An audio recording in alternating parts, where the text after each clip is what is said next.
I'm back from my travels. I went to Australia and New Zealand. A couple of weeks in Australia and about 5 or 6 days in New Zealand.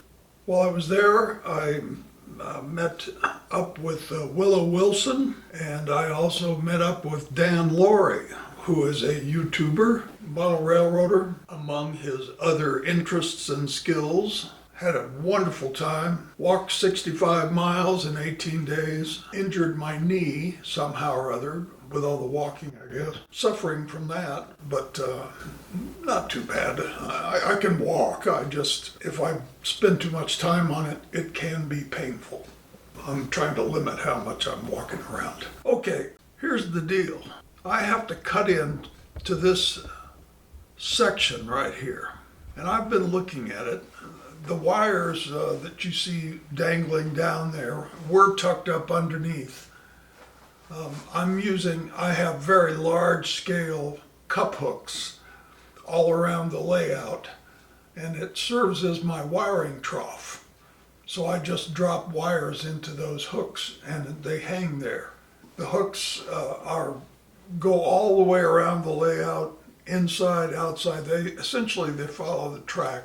So all wires that are related to droppers and the DCC network, power for LEDs, etc., they all follow that line of hooks. I'm still not sure of the best way.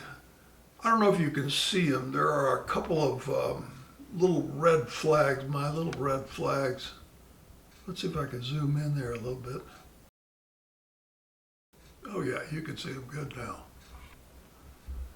So those red flags indicate the two ends of the bridge. And I will have to cut the top down at that point. However, the bottom, because there's foam inclines under there, the Woodland Scenics foam inclines support the track, but there's a level shelf under that they sit on. So I will be cutting everything down to that level shelf, and I'm going to leave an inch of level shelf to support the bridge abutments, which we'll build at some point. But the rest is going to go so that I can build a canyon or a valley or whatever you want to call it all the way through the layout. And I've been thinking about it for the last couple of days as I recover from my jet lag, which was severe. I got on the airplane in Auckland, New Zealand at 7:30 on Monday. We flew for 11 and a half hours to LA, waited around there, walked through the airport that seemed miles and miles, and got on another flight that brought us back to Colorado. And when we got off the plane in Colorado, it was 9:30. So from 7:30 Monday in Auckland to 9:30 p.m. in Denver, that's 7:30 p.m. to 9:30 p.m. In those 2 hours, we traveled for 15 hours in the jets, plus sitting on the ground and everything else. So I don't know, it was a total of maybe 23, 24 hours, roughly. Seemed like, I don't know, I'm mixed up on it because we got back the same day we left and we traveled forever. That international date line, that is a weird thing. But so I've got to figure out how I'm going to cut into this and not destroy everything, which I'm pretty sure I can do. I thought I would have to terminate the wires and reroute them, but there's enough slack that I don't think I'll have to do that. I think they can just dangle down there and they'll be out of the way. Normally this has a black curtain, like the rest of the layout, along it. Goes all the way back to my programming station in the back there, where I have my programming track for both N-scale and 00 scale. Here, I'll set the bridge over there so you can sort of see what that looks like before I move on. I'll be right back. Okay, there's the bridge, roughly in position, very roughly. It'll be quite a bit lower than that, a couple inches lower than that. 50 mil lower. And it'll be a little bit, the tracks line up, so it'll be a little bit to your left of where it sits now. But there's a bunch of terrain that has to come out, and that's all part of the project. So onward and upward, I will start cutting, and I'll bring you back after I've made some progress, and you can see what's going on.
That's what using the right adhesives will do for you.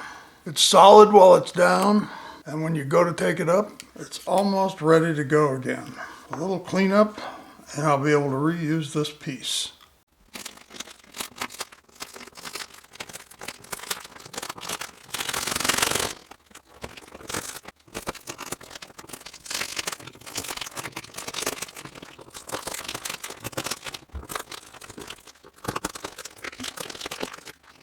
I'm gonna have to move the camera.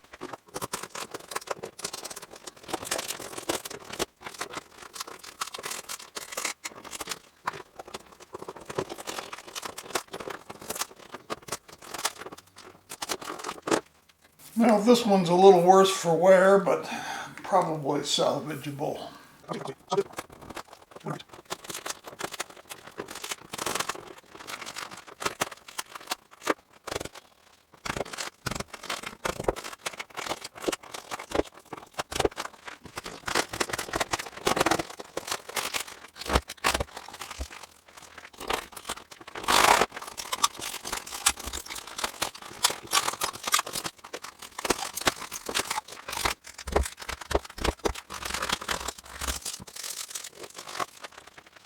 Point of interest, when I built this, I put the Woodland Scenics foam track bed, road bed down on top of the foam risers, inclines actually, and then I used masking tape to cover up the slots between where the roadbed was, so that the ballast wouldn't fall through. And the masking tape is still sticky, but it all seemed to work out quite well. Now, I don't know if that would be good for 100 years, but it's been down for 5, and it's worked perfectly. This is not salvageable. I think I can salvage some of the track, probably all of it, but this is not salvageable. I'll have to replace this. Well, actually, the bridge doesn't have any on it. The bridge is all exposed girders.